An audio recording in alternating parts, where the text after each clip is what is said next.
நமக்கு ஒரு ஷாட்டுங்கிறது என்ன? ஒரு கேமரா ஆன் ஆயி, ஆஃப் ஆகுறதுக்குள்ள ரெக்கார்ட் ஆக போற பதிவு. அதான் ஒரு ஷாட். அது நீங்க எப்ப வேணா ஆன் பண்ணிக்கலாம், எப்ப வேணா.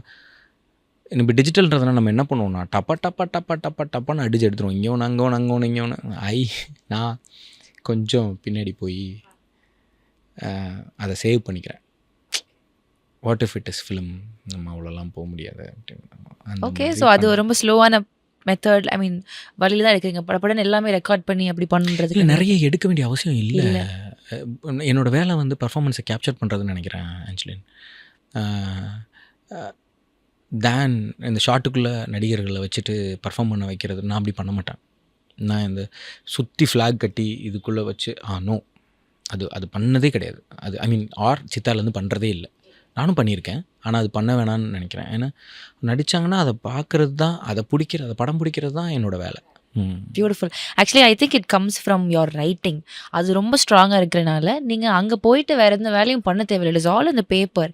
Just have to keep the camera. Things are gonna happen. You are gonna record it. நீங்க சொல்றது ரொம்ப அழகா இருக்கு. எஸ்.